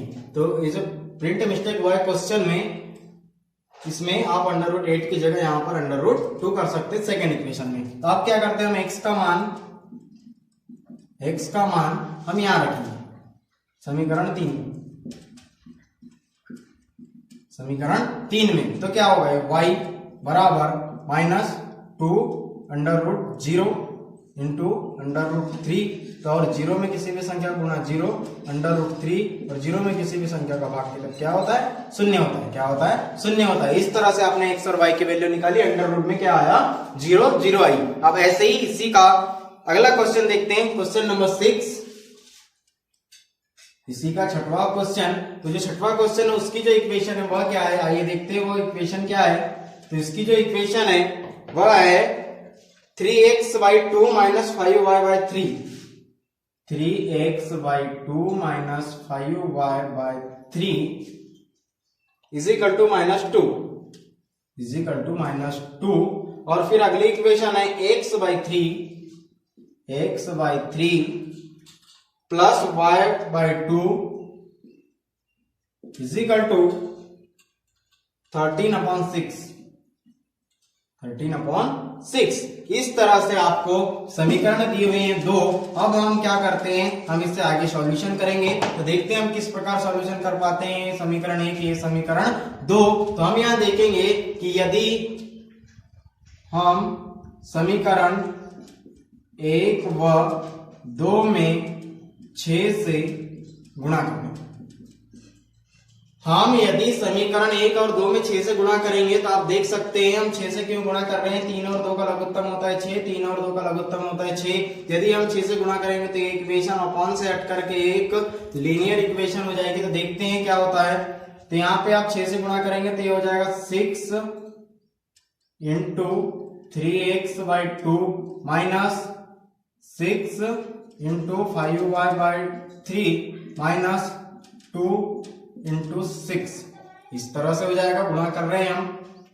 फिर यहाँ क्या होगा, 3 दूनी 6, 2 तिया 6 इंटू 3x, 2 तिया 6 इंटू 3x यानी 3 3 9x, 3 दूनी 6, 5 दूनी 10y बराबर -12। ये हमारी अगली इक्वेशन मिल गई, समीकरण नंबर 3। फिर ऐसी समीकरण 2 से करेंगे तो ये हो जाएगा 6x/3 माइनस प्लस है 6 into y/2 is equal to 6 into 13/6। तो ये क्या होगा, 3 दूनी 6, 2 तिया 6, 6 का 6। तो ये समीकरण इस तरह से हो जाएगा, 3 दूनी 6 तो ये हो जाएगा 2x धन 2 तिया 6 तो 3y बराबर 13। ये समीकरण हो गया 4। ये कौन सा समीकरण हो गया, 4, चौथा समीकरण हो गया। अब क्या करते हैं हम, इसे आगे हल करने के लिए हम यहाँ करेंगे कि समीकरण एक या दो को ना लेते हुए अब समीकरण 3 या 4 से किसी एक वैल्यू को लेंगे। तो लेते समीकरण 3 से, समीकरण 3 से हम x की वैल्यू निकालेंगे, इसका इधर पक्षांतर करेंगे तो ये हो जाएगा 9x इज इक्वल टू, या फिर आप y की वैल्यू निकाले, तो भी आप उसी तरह से इक्वेशन को पाएंगे। यहाँ x की वैल्यू निकालते 9x is equal to -12 plus 10y, क्या हो जाएगा -12 प्लस 10y। तो आप इसे इस तरह से भी लिख सकते हैं, x बराबर 10y प्लस ये माइनस है तो -12, इसे हम पलटा दिए, अपॉन में 9 है तो ये आ जाएगा 9। इस तरह से हमने x की वैल्यू निकाल ली है समीकरण 5 से। तो अब क्या करते हैं हम, समीकरण 5 से x का मान समीकरण 4 या 3 में रखिए, तो हम कहां रखते हैं, 4 में, समीकरण 4 में। तो हमें क्या मिलेगी, y की वैल्यू मिलेगी। तो समीकरण 4 x का मान रखेंगे हम यहाँ, तो ये 2, ये कितना हो गया 2 x की वैल्यू रखेंगे, ये हो गया 2, यहाँ x की वैल्यू रखेंगे तो ये हो जाएगा 10y - 12/9। इस तरह से हो जाएगा। फिर plus 3y is equal to 30, इस तरह से हो जाएगा। अब क्या करते हैं हम, सबसे पहले इसका अंदर गुणा कर लेते, फिर लेते लघुत्तम। तो 10 दूनी 20y - 12 दूनी 24, फिर plus 3y is equal to 13, और इसके अपॉन में क्या है 9 है, इसे आप जोड़ेंगे 9 क्या लेंगे लघुत्तम, तो हो जाएगा 20y - 24। फिर उसके आगे आपने लघुत्तम लिया है तो प्लस 9 तिया 27y इज इक्वल टू 13, और फिर क्या हो जाएगा 20y - 24 धन 27y इज इक्वल टू 13 गुणित 9 हो जाएगा, 13 गुणित 9 हो जाएगा। तो 9 तिया 27 के साथ हासिल का है 2, 90 का 9 और 2 11, 9 और 2 11। इस तरह से वैल्यू निकल गई। फिर हम क्या करते हैं, इस दोनों को जोड़ेंगे तो 27 और 20 ये कितना हो गया 47y बराबर एक कितना है 117 धन 24 हो जाएगा। धन ऋणात्मक संख्या, इसका पक्षांतर होगा धनात्मक में। तो y बराबर कितना हो जाएगा 7 और 4 11 की 1 हासिल का है 1 2 3 और 1 4, और यहाँ क्या बचा 1 बचा। कितना बचा 1 बचा, और बटे में 47। और आप देखेंगे 47 इंटू 3 कीजिए, 7 21 की 1 हासिल का है 2, 3 चौके 12 और 1 13, 3 चौके 12 और 1 कितना होता है 13 होता है। 7 21, 3 चौके 12 और 2 14, 12 और 2 14। तो इस तरह से कितना हो गया ये 141, कितने बार में कट जाएगा 3 बार में। कितने बार में कट जाएगा 3 बार में, यानी कि y की वैल्यू कितनी आ गई 3 आ गई। y की वैल्यू कितनी आ गई 3 आ गई, y की वैल्यू 3। अब क्या करते हैं हम, y का मान, यहां से अगली स्टेप y का मान समीकरण हम इसमें रख सकते हैं आसानी से। अब यहां पर 5 में, समीकरण 5 में, तो समीकरण 5 में हम y का मान रखेंगे यहां पर, तो ये क्या हो जाएगा x बराबर 10, y की वैल्यू कितनी 3 इंटू 3 माइनस 12 अपॉन 9, यानी कि x बराबर 10 या 30 ऋण 12/9, x बराबर 12, यहां बचेगा 18/9, x बराबर 9 दूनी 18, 9 दूनी कितना हो गया 18, यानी x की वैल्यू 2 और y की वैल्यू कितनी आ गई 3 आ गई, x की वैल्यू 2, y की वैल्यू 3। तो आपने देखा प्रश्न क्रमांक 1 में किस तरह से आपने 6 समीकरण के युग्म को प्रतिस्थापन विधि से हल किया। अब आइए ऐसे ही हम आगे बढ़ेंगे क्वेश्चन नंबर 2 की ओर और अब देखेंगे कि क्वेश्चन नंबर 2 में आप किस तरह से समीकरण में प्रतिस्थापन विधि का उपयोग करते हैं। ऐसे ही तो इसी का लेते हैं सेकंड क्वेश्चन, यानी कि प्रश्न क्रमांक 2। सेकंड क्वेश्चन यानी प्रश्न क्रमांक 2। तो प्रश्न क्रमांक 2 क्या दिया हुआ है, प्रश्न क्रमांक 2 में दो आपको समीकरण दी हुई है, उसको क्या करना है हल करना है और इसमें m का वह मान ज्ञात कीजिए जिसके लिए y बराबर mx प्लस 3 हो। आपको दो समीकरण दिए हुए हैं इस क्वेश्चन में।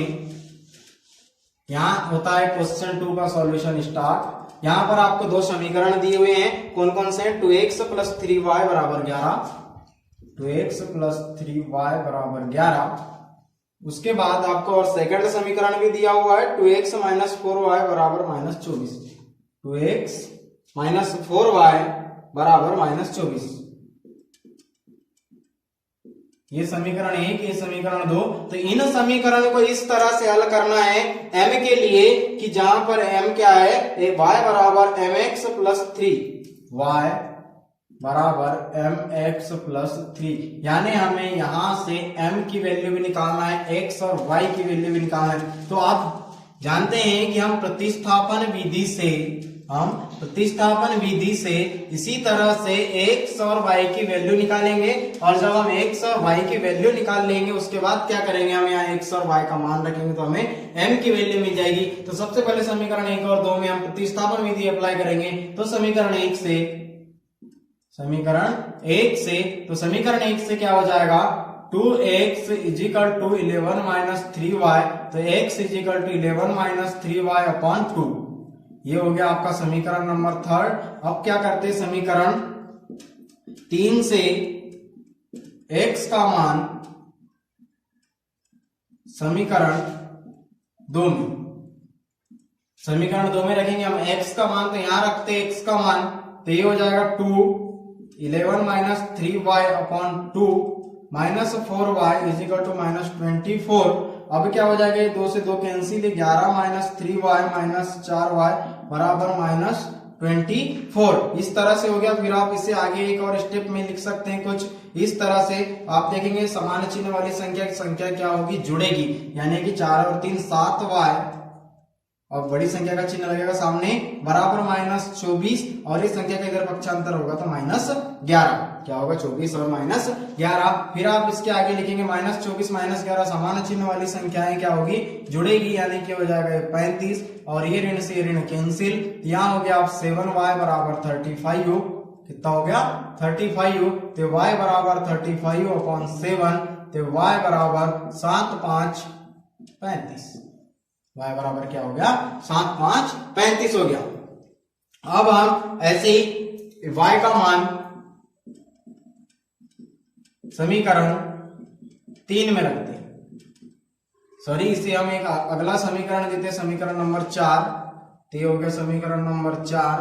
यहां पे लिखिए आप समीकरण नंबर 4 और इसे लिख दीजिए समीकरण नंबर 3, क्योंकि आपके क्वेश्चन में ये तीनों समीकरण दिए हुए हैं। तो समीकरण 4 में रखेंगे, यानी कि यहां रखेंगे तो x बराबर 11 माइनस 3 इंटू 5 अपॉन 2, तो ये हो जाएगा x बराबर 11 ऋण 15 बटे 15 बटे 2, तो x बराबर क्या हो जाएगा 11 में से क्या जाएगा 15 जाएगा, तो यहाँ कितना बचेगा 4 ही बचेगा, -4/2 2 दूनी 4, तो x बराबर क्या हो गया -2। x बराबर कितना आया -2 आया, और जब x बराबर -2 आया तो यहां पर कितना y बराबर 5 आया। अब क्या करते हैं x व y के मान समीकरण 3 में रखते हैं। समीकरण कहां रखते हैं 3 में रखते हैं, यानी कि यहां रखते हैं, तो y बराबर क्या हो जाएगा 5 बराबर m -2 + 3 कितना हो गया? तो 5u = -2m + 3 इस तरह से आ गया। अब हम इसका 5u - 3 = -2m - 2m, फिर यहाँ क्या होगा? हमको m की वैल्यू निकालना है। आप देखेंगे यहाँ से कितना बचेगा? 2 बचेगा, बराबर -2m, और इस 2 से क्या होगा? इस 2 का इधर पक्षांतर होगा तो m बराबर माइनस सामने लगेगा 2/2, 2 × 2 तो m बराबर -1। m बराबर कितना आया? -1 आया। इस तरह से आप x और y की वैल्यू निकाल करके m की वैल्यू भी निकाल सकते हैं। तो आपने देखा ये क्वेश्चन नंबर 2। आई होप आपको ये सारे के सारी इक्वेशंस के योग में समझ में आएंगे, क्योंकि इसके आगे हम पढ़ने जा रहे हैं क्वेश्चन नंबर 3। और क्वेश्चन नंबर 3 में आपको कुछ विभारती के रूप में क्वेश्चन दिए हुए हैं, आपको उन्हें समीकरण के रूप में बदलना है और उसके बाद हल करना है। तो आइए स्टूडेंट स्टार्ट करते हैं क्वेश्चन नंबर 3। स्टार्ट करते हैं प्रश्न क्रमांक 3। तो प्रश्न क्रमांक 3 में आपको क्या कहा गया है कि निम्न समस्या, आपको कुछ समस्याएं दी हुई है, उन समस्याओं को रैखिक समीकरण युग्म बनाइए और उनके हल प्रतिस्थापन विधि द्वारा ज्ञात करना है। उनके आपको क्या करना है? रैखिक समीकरण के युग्म बनाना है और उसके बाद उनके हल आपको प्रतिस्थापन विधि द्वारा हल करना है। तो देखते हैं पहला क्वेश्चन क्या है आपके बुक में। दो संख्याओं का अंतर 26 है और एक संख्या दूसरी संख्या की 3 गुनी है, तो उन्हें ज्ञात कीजिए। दो संख्याओं का अंतर क्या है? 26 है और पहली संख्या दूसरी की क्या है? 3 गुनी है, तो हमें वह संख्या ज्ञात करना है। तो यहां से पहले का सॉल्यूशन, माना कि वह संख्या, दो संख्याएं हैं तो एक x और एक y। अब कहा गया है कि इनका क्या है? अंतर 26 है, तो x - y = 26। और फिर आपको क्वेश्चन में आप देख सकते हैं वहां क्या कहा गया है कि पहली संख्या दूसरी की क्या है? 3 गुनी है, यानी कि x = 3y। ये हो गया समीकरण 1, ये हो गया समीकरण 2। क्या हो गया? समीकरण 1 और समीकरण 2। और आप देख पा रहे होंगे कि समीकरण 2 में आपको एक चर राशि की वैल्यू दूसरी चर राशि की वैल्यू के क्या है? बराबर है। तो यहां हम लिख सकते हैं कि समीकरण 2 से x का मान समीकरण 1 में रखने पर, समीकरण 2 से x का मान समीकरण 1 में रखने पर ये हो जाएगा 3y - y = 26। ये हो गया 2y = 26, तो y = 26/2, तो y = 13 दूनी 26। y = कितना आ गया? 13 आ गया। अब क्या करते हैं हम? y का मान समीकरण 2 में रखते हैं। तो y का मान समीकरण 2 में रखेंगे तो ये हो जाएगा x = 3 × 13। फिर क्या होगा? x बराबर 3 3 9 3 1 3, यानी कि 39। और आप देख पा रहे होंगे क्या कहा गया था क्वेश्चन में कि दो संख्या है, तो दो संख्या निकाल ली हमने 13 और 39। और आप देखेंगे कि यहाँ कहा गया था कि एक संख्या दूसरी की कितनी थी? 3 गुनी थी, यानी ये हो गई पहली संख्या, तो दूसरी संख्या ये हो जाएगी 13 या 39 होता है। 13 गुणित 3 करेंगे तो कितना होगा? 39 होगा। ऐसे ही आपके आंसर होंगे क्वेश्चन नंबर पहले के x और y की वैल्यू। अब ऐसे ही देखते हैं क्वेश्चन नंबर 2, इसी का देखते हैं सेकंड क्वेश्चन, यानी कि क्वेश्चन नंबर 2। और क्वेश्चन नंबर 2 की समस्या क्या है वह देखते हैं। तो इसमें आपको क्या दिया हुआ है कि दो संपूरक कोणों के मान, दो संपूरक कोणों में बड़ा कोण छोटे कोण से 18 डिग्री अधिक है। बड़ा कोण छोटे कोण से 18 डिग्री अधिक है, उन्हें ज्ञात करना है। आपको दो संपूरक कोणों के जो मान होते हैं वह दिए हुए हैं। तो यहां पर हम लिख सकते हैं कि माना कि वह कोण क्या है? x और y। दो कोण कहा, तो दो कोण मान लिए x और y। और क्या कहा गया है कि जो बड़ा कोण है वह छोटे कोण से 18 अधिक है। तो यहाँ पर हम इस तरह से लिख सकते हैं x यदि बड़ा है तो y से कितना बड़ा है? 18 बड़ा है। इन दोनों को क्या किया हमने? एक दूसरे के बराबर मान लिया। ये हो गया समीकरण 1। अब समीकरण 2 कैसे बनेगा? तो आपको पता है कि किन्हीं दो कोणों का योग एक संपूरक कोण कहा गया है। क्या कहा गया? संपूरक कोण। और एक सरल रेखा पर इस तरह से दो कोण बनते हैं और इन दोनों कोणों का मान कितना होता है? 180 अंश। यानी कि इन दोनों कोणों को हम जोड़ेंगे x प्लस वाई बराबर, तो कितना हो जाएगा? 180 अंश। ये सेकंड इक्वेशन हो गई। कौन सी इक्वेशन हो गई? ये सेकंड इक्वेशन हो गई। अब इस तरह से हम इसे हल करेंगे। यहाँ पर आपको दो इक्वेशन मिल चुकी है, तो ऐसे ही अब हम हल करेंगे इसके आगे। यहाँ फिर से आप देख रहे हैं कि समीकरण 1 में आपको x बराबर कुछ लिख दिया हुआ है, तो समीकरण 1 से x का मान समीकरण 2 में रखेंगे। समीकरण 1 से x का मान समीकरण 2 में रखने पर तो x का मान रखिए y प्लस 18 प्लस कितना दिया हुआ है? y बराबर 180। तो ये हो जाएगा 2y बराबर 180 माइनस 18, 180 माइनस 18 इस तरह से। तो फिर आप क्या करेंगे? ये हो जाएगा 2y बराबर 180 में से 18 घटाएंगे तो 10 में से 8 गए बचा 2, यहाँ बचा 7 में से 1 गया 6, 162। तो ये 2y, तो ये हो जाएगा y बराबर 162/2, यानी y बराबर 8 दूनी 16 2 का 2। और फिर कहा गया है कि अब y का मान समीकरण 1 में रखेंगे। तो ये हो जाएगा x बराबर y का मान हमने रखा 81 प्लस 18, ये हो गया x बराबर कितना हो जाएगा? 99। कितना हो जाएगा? 99। 8 और 1 9, 8 और 1 9। और आप देख सकते हैं कि एक कोण दूसरे कोण से 18 डिग्री क्या है? बड़ा है। 81 है तो इसमें 18 जोड़ेंगे तो कितना हो जाएगा? 99 हो जाएगा। यानी पहला कोण कितना है? 81, दूसरा कोण क्या है? 99 डिग्री का है। तो इस तरह से आप इन दोनों को भी जोड़ेंगे, तो कितना आ जाएगा? 180 अंश आ जाएगा। इन दोनों को जब जोड़ेंगे तो कितना आ जाएगा?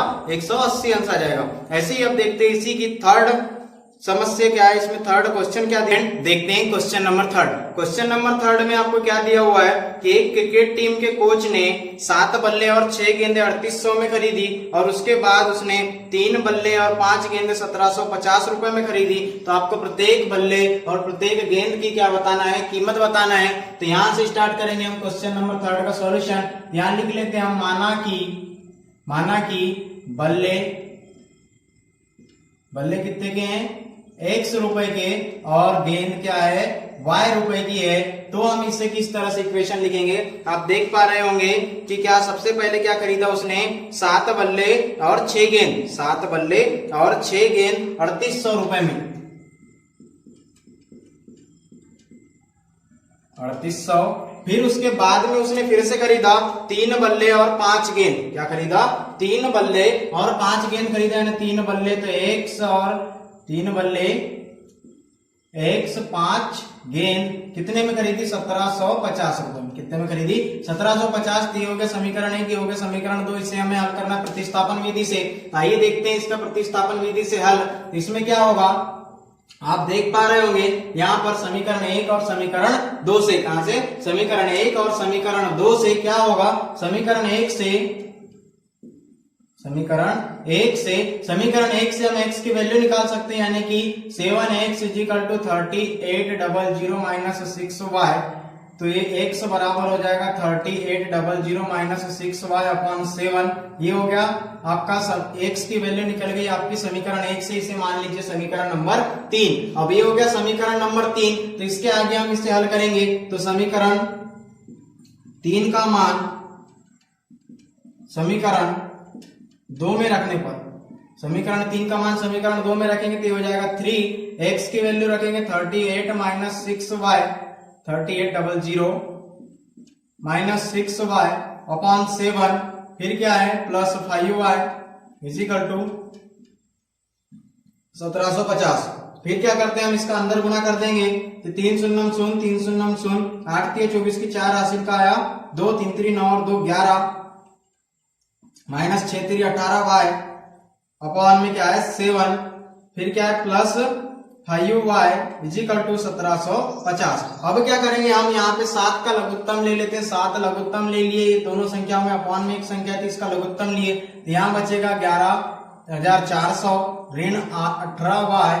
अब क्या होगा इसका 7 5 35 35y इजिकल टू 1750। 1750 इस तरह से हो गया। अब क्या करते हैं, भाग वाली संख्या इसका इधर पक्षांतर करेंगे गुणा में, यानी कि 11400 minus 18y plus 35y is equal to 7 शून्य 7 5 35 की 5 हासिल का है 3, साथ ही 49 और 3 52 की 2 हासिल का है 5, 7 का 7 और 5 12, 7 और 5 12। इस तरह से हो गया। फिर इसके आगे हम हल करेंगे तो यहाँ देखेंगे आपकी ये क्या है, असमान चिन्ह वाली संख्या है। संख्या क्या होगी, घटेगी, यानी कि 5 है तो ये 8 है, यहाँ से घटाएंगे तो एक दाई उधार लेंगे, 15 में से 8 गए तो यहाँ बचा 7। अब यहाँ क्या बच गया, यहाँ बचा 2, यहाँ कितना बचा 2 बचा। अब 2 में से 1 जाएगा तो यहाँ क्या बचेगा 1, 17 17 दूनी 34 और 1 18, यहाँ 35 हो जाएगा। और बड़ी संख्या के सामने का चिन्ह लगेगा तो प्लस का चिन्ह यहाँ लग गया। ये हो गया y बराबर 12250 माइनस 11400। तो जब इसे आप घटाएंगे 17y इजिकल टू, इसको आप घटाएंगे तो यहाँ बचेगा 0, यहाँ के बच गया अब 5 में से 1 0 गए तो ये 5, फिर यहाँ 12 में से 4 गए तो 8, और फिर आप देखेंगे कि यहाँ बचा 1, यहाँ बचा 1 और 1 और 1, यानी कि 11 11 में से जाएंगे तो हो जाएगा 00। तो y बराबर हो जाएगा 850/17।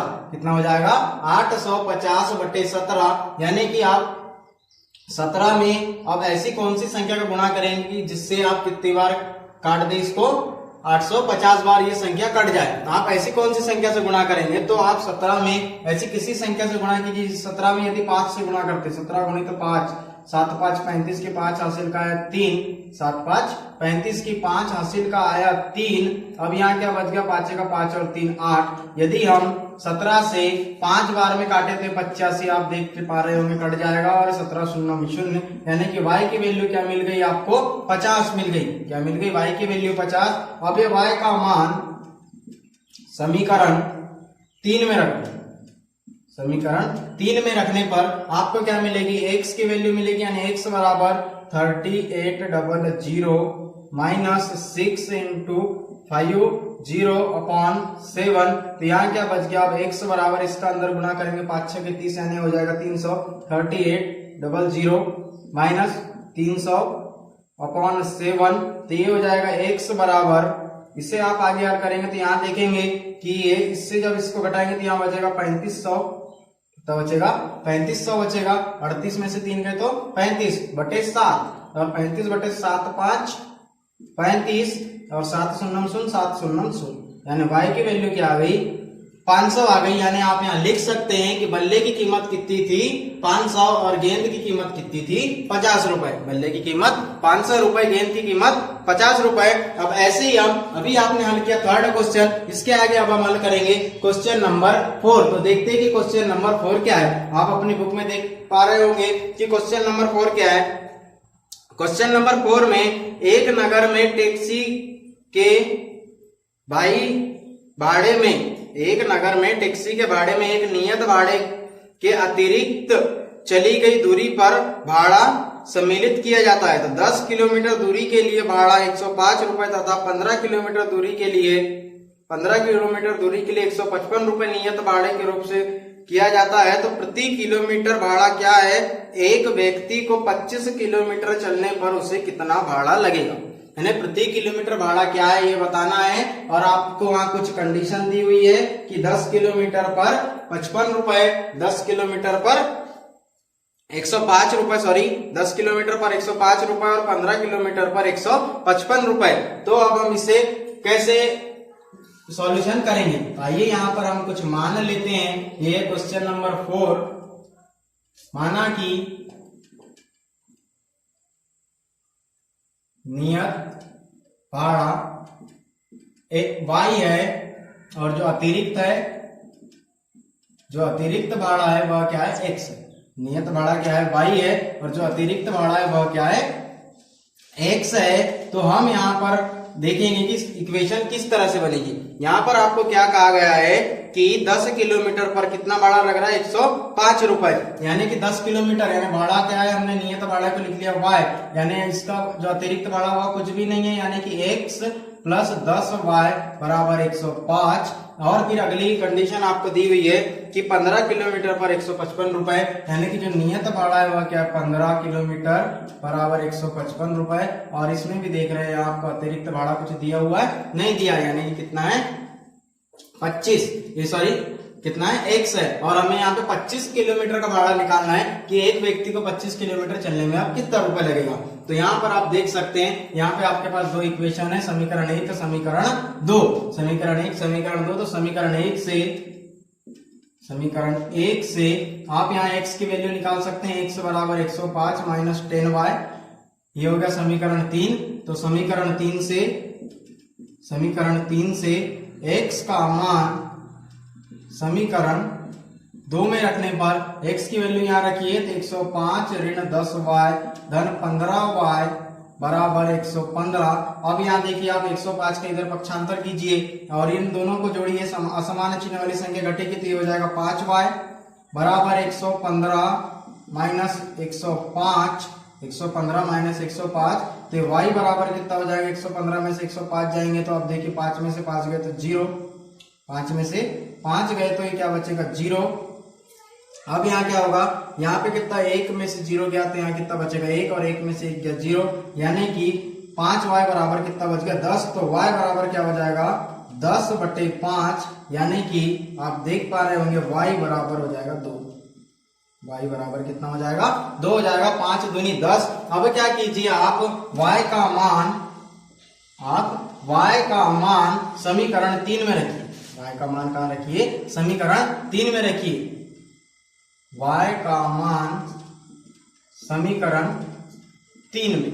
तो समीकरण 3 क्या है हमारे पास, x बराबर 105 माइनस 10y, तो y की जगह क्या रखेंगे हम 2, तो 2 रख दिए, तो x बराबर 10 दूनी 20, 105 ऋण 20, तो x बराबर क्या होगा 105 ऋण 20, 105 ऋण 20, यहाँ से 20 घटाएंगे 5 में से 0 गया 0। अब क्या बच गया, यहाँ 10 में से 2 गया तो ये कितना हो जाएगा 8, यानी कितना हो जाएगा 85, यानी x की वैल्यू क्या आ गई 85। और आपको पूछा गया है कि 25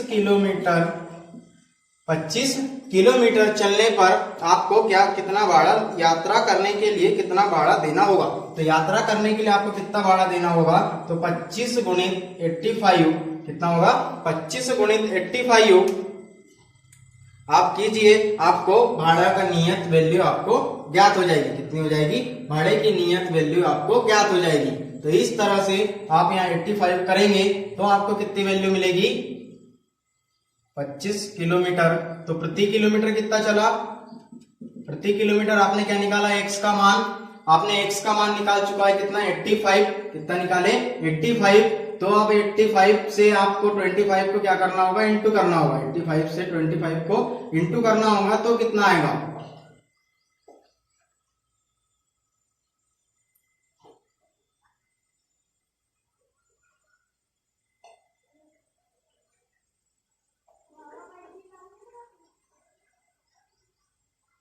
सॉरी बाय मिस्टेक, यहाँ पर 155 है, यहाँ पर क्या है 155 है, इस कारण से आपको वैल्यू कुछ अलग नजर आ रही होगी। ये है 155, तो इस 155 में यहाँ पर आप क्या लिखेंगे, 115 की जगह 155 लिखेंगे। यहाँ कितना लिखेंगे, 115 की जगह 155 लिखेंगे। और ये 155 से डिवाइड होगा, तो जब ये 155 से डिवाइड होगा, 155 है, यहाँ जब 155 से जब हम डिवाइड करेंगे तो यहाँ कितना बचेगा, यहाँ देखिए 5 में से 5 गए 0 और ये हो गया 5। तो अब क्या हो गया 5, y की वैल्यू आ गई 50/5, यानी कि y की वैल्यू कितनी आ गई 10 आ गई। तो यहाँ आप y की वैल्यू क्या रखेंगे 10 रखेंगे, तो यहाँ कितना हो जाएगा 100 हो जाएगा, और यहाँ क्या बचेगा 5 बचेगा, यानी प्रति किलोमीटर किराया कितना है 5 रुपए, कितना है 5 रुपए है। तो ये 5 रुपए का 25 गुणित 5 करेंगे तो ये कितना आ जाएगा, 25 की 5 हासिल का है 2, 5 दूनी 10 और 2 12, कितना होगा 25 किलोमीटर चलने के लिए आपको कितने रुपए देने होंगे, 125 रुपए देने होंगे, यानी 25 किलोमीटर बराबर 125 125 रुपए। 25 किलोमीटर बराबर 125 रुपए।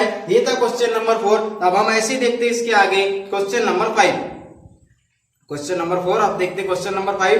क्वेश्चन नंबर 5 में क्या कहा गया है कि यदि किसी भिन्न के अंश और हर में 2 जोड़ दिए जाए तो वह हो जाता है 9/11, और यदि किसी भिन्न के अंश और हर में 3 जोड़ दिए जाए तो वह हो जाता है 5/9। यदि अंश और हर की बात की जा रही है यहाँ क्वेश्चन नंबर 5 में, कई की बात की जा रही है अंश और हर की, तो क्वेश्चन नंबर 5 माना कि परिमेय संख्या क्या है, x/y। क्या है, x/y, यानी इसका जो अंश है x है और हर क्या है, y है। इस तरह से आप परिमेय संख्या मान सकते हैं। तो क्या कहा गया है कि यदि इसके अंश और हर में 2 जोड़े तो 9/11, 2 जोड़ने पर x + 2y + 2 = 9/11। और फिर क्या कहा गया है, किसी में 3 जोड़ते हैं, x + 3y + 3 = कितना हो जाता है, 5/6। कितना होता है, 5/6 हो जाता है। तो इस तरह से आप देख पा रहे होंगे, आपको यहाँ पर 2 इक्वेशन मिल गई। तो जो 2 इक्वेशन मिली, आप उन 2 इक्वेशन को प्रतिस्थापन विधि से हल करेंगे। तो प्रतिस्थापन विधि से किस तरह से हल करेंगे, समीकरण 1 समीकरण 2, इसे सबसे पहले आप एक समीकरण में डिवाइड करेंगे। तो समीकरण 1 व 2 से, तो समीकरण 1 लेते हैं सबसे पहले। तो आप देखेंगे कि भाग वाली संख्या इसका पक्षांतर गुणा में होगा, ये भाग वाली संख्या इसका पक्षांतर गुणा में होगा, यानी कि ये हो जाएगा 11x + 2 बराबर 9y + 2। इस तरह से होगा। तो इसे आप आगे हल करेंगे तो आप देखेंगे 11x + 22 बराबर 9y + 18। इस तरह से होगा। आप अचर राशि एक साइड कीजिए तो ये हो जाएगा, इसको आप इधर लेकर के आइए या इसको आप इधर लेकर के जाइए, बराबर ये उतनी ही मान होगा, यानी 18 - 22, तो ये 11x, तो ये 11x बराबर -9y बराबर कितना हो जाएगा, 22 में से जब 18 जाएंगे या 18 में से 22 जाएंगे, क्योंकि असमान चिन्ह वाली संख्या घटेगी, यहाँ बचेगा -4। कितना बचेगा, -4 बचेगा। ये आपका समीकरण नंबर 3 हो गया। कौन सा हो गया, समीकरण नंबर 3। अब ऐसे ही हम समीकरण 2 से लेते हैं। ऐसे ही अब हम समीकरण 2 से लेंगे तो समीकरण 2 है, ये हो जाएगा 6x + 3 = 5y + 3। इस तरह से हो जाएगा भाग वाली संख्या का पक्षांतर गुणा में। तो ये हो जाएगा 6x + 6 3 18 बराबर 5y + 5 3 15। तो ये इसका इधर पक्षांतर होगा 6x - 5y = 15 ऋण 18। तो ये हो जाएगा 6x - 5y बराबर -3। कितना हो जाएगा, -3 हो जाएगा। ये मिल गया समीकरण नंबर 4। अब ऐसे ही हम लेते हैं समीकरण 3 से। समीकरण 3 से, तो जब समीकरण 3 से लेंगे तो क्या होगा, आप देख पा रहे होंगे यहाँ पे जो समीकरण है इस तरह से है, 11x - 9y = -4। अब इसका इधर हम पक्षांतर करेंगे तो पहले से ही -4 है, -9 का आगे पक्षांतर करेंगे तो +9 हो जाएगा, +9y। इस तरह से तो x बराबर आप इसे पलटा करके लिख सकते हैं 9y - 4/11। ये मिल गया समीकरण नंबर 5। समीकरण 5 से x का मान, आप समीकरण 5 से x की वैल्यू निकाले, समीकरण 4 में रखिए।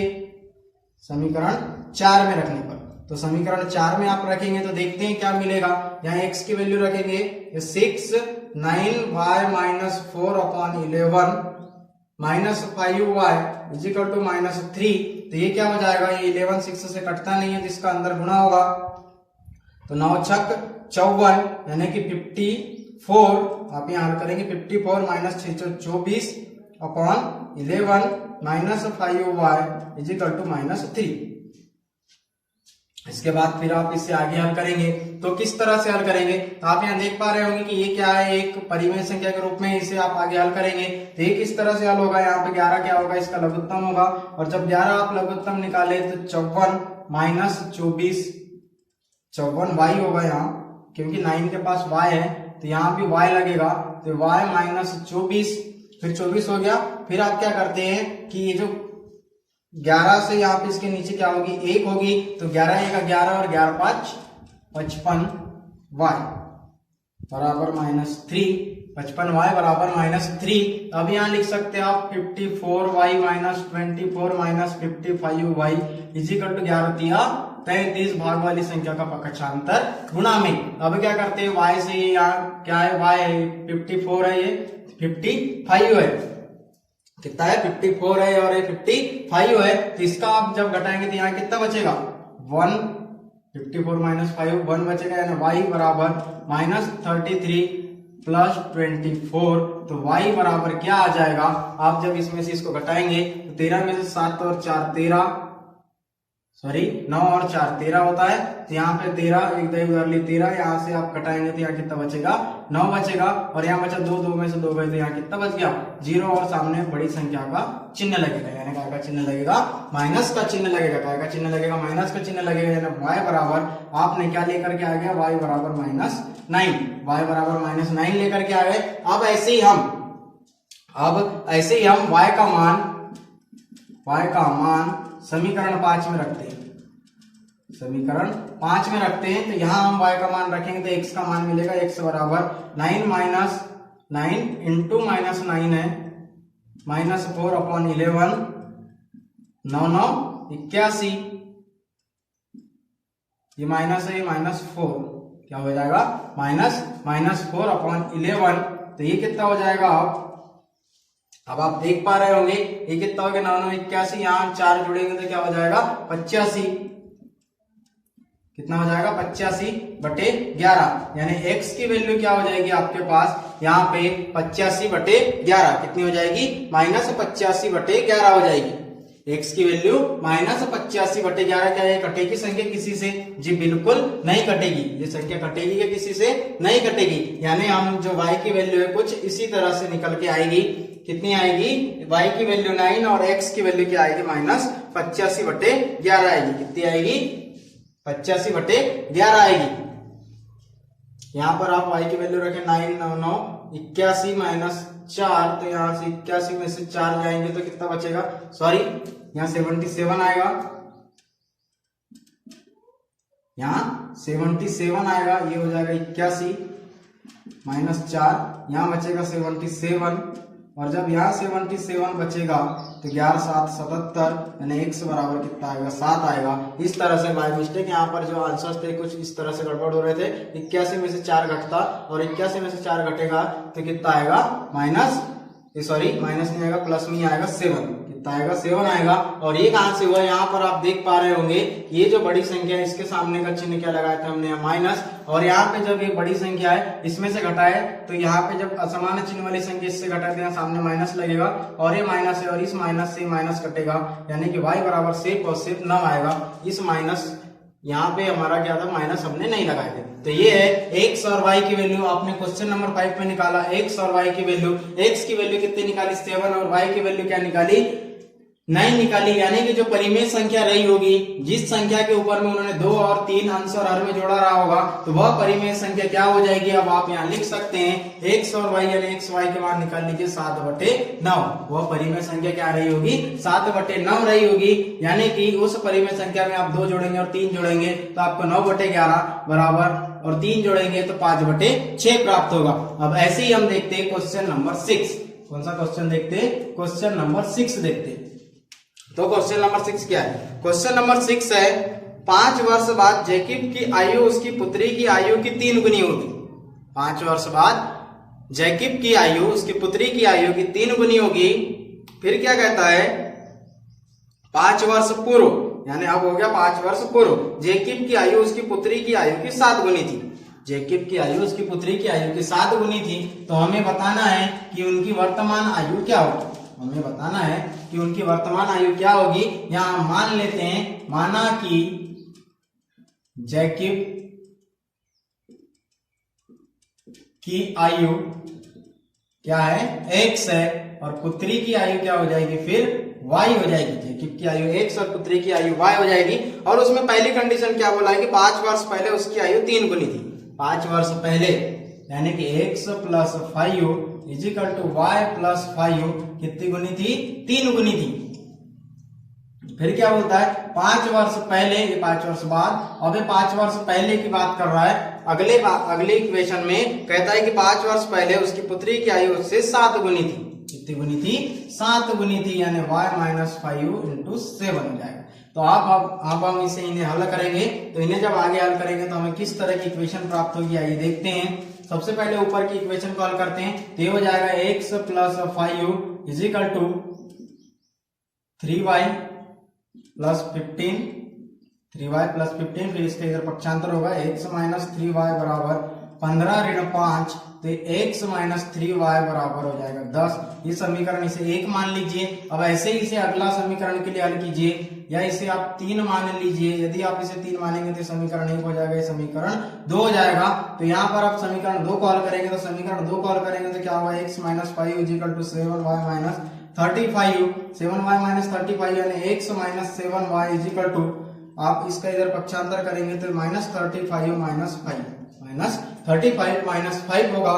तब क्या होगा, x - 7y = अब असमान चिन्ह वाली संख्या घटेगी बड़ी संख्या, सॉरी समान चिन्ह है, ये संख्या क्या होगी, जुड़ेगी और बड़ी संख्या के सामने का चिन्ह लगेगा। दोनों संख्या के सामने क्या है, माइनस माइनस का चिन्ह है, तो यहाँ क्या लगेगा -40, यानी हो गया समीकरण नंबर 4। तो अब ऐसे ही अब हम आगे हल करते हैं समीकरण 3 या फिर समीकरण 4 से, और देखते हैं कि हमें क्या इक्वेशन मिलती है। तो आइए देखते हैं समीकरण नंबर 3 से। समीकरण 3 से हमें यहाँ क्या मिलेगा, x = मिल सकता है हमें 10 + 3y। कितना मिलेगा, 10 + 3y, ये हो गया समीकरण नंबर 5। और समीकरण 5 से x का मान समीकरण 4 में रखेंगे। समीकरण 5 से x का मान समीकरण 4 में रखेंगे तो क्या होगा, यहाँ x का मान रखते हैं आप 10 + 3y - 7y = 40। अब क्या करते हैं, इसके आगे आप देखेंगे असमान चिन्ह वाली संख्या घटेगी, -4y = ये कितना है, 40 है, ये इधर जाएगा -40 - 10, ये कितना हो जाएगा, -40 - 10 हो जाएगा। तो अब कितना बचेगा हमारे पास, आप देख रहे होंगे, -4y = -40 और 1 50, ये माइनस से माइनस कैंसिल, तो 4y = कितना हो जाएगा, 50। तो y = 50/4, y बराबर कितना होगा, 50/4, यानी हमें जो y की वैल्यू मिली वह कितनी मिलेगी, 50/4 मिलेगी, 50/4 मिलेगी।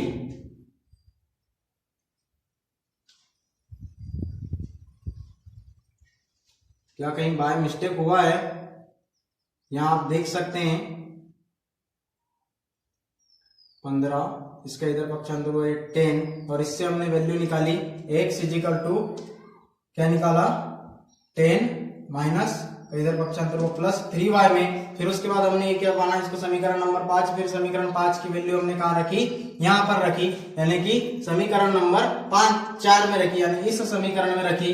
तो यहाँ पर देखते हैं कि क्या ये समीकरण सही है। यहां से आपने इधर कैलकुलेट किया तो यहाँ पर जो आएगा, यहाँ पे जो माइनस है इसका इधर पक्षांतर होगा, सॉरी यहाँ प्लस होगा, और जब यहाँ प्लस होगा तो ये संख्या घटेगी, यानी ये 30 होगी। यहाँ हमसे मिस्टेक हुई थी, ये 30 हो गई, और जब 30 होगी तो ये 30 होगी, और ये 30 होगी तो यहाँ 30 होगा, और यहाँ 30 होगा तो यहाँ 40 होगा, और यहाँ कितना आएगा, 40 आएगा, यहाँ भी 40 आएगा। तो ये 10 बार में संख्या कैलकुलेट हो जाएगी, 10 बार में संख्या कैलकुलेट हो जाएगी। बाय मिस्टेक ये -5 का हमने जब इधर पक्षांतर किया तो माइनस ही लिखा था, यहाँ क्या होता, प्लस होता। इस कारण से ये संख्या है अलग हो गई, इसके मान क्या हो गए, परिवर्तित हो गए। और यहाँ पे फिर क्या आया, 30 आया। देखिए अब असमान चिन्ह वाली संख्या घटी, 5 में से 35 में से 5 गए, 30 बचा, तो और 30 को फिर हमने इधर रखा। तो जब यहाँ 30 रखेंगे तो यहाँ पे धनात्मक संख्या, इसका पक्षांतर होगा ऋणात्मक में, तो इसकी वैल्यू कितनी आ गई, 10 आ गई। अब क्या करते हैं हम, y का मान समीकरण 5 में रखते हैं, y का मान समीकरण 5 में रखते हैं, y का मान समीकरण 5 में, y का मान कहां रख रहे हैं हम, समीकरण 5 में, यानी कि यहां रखेंगे तो हो जाएगा x = 10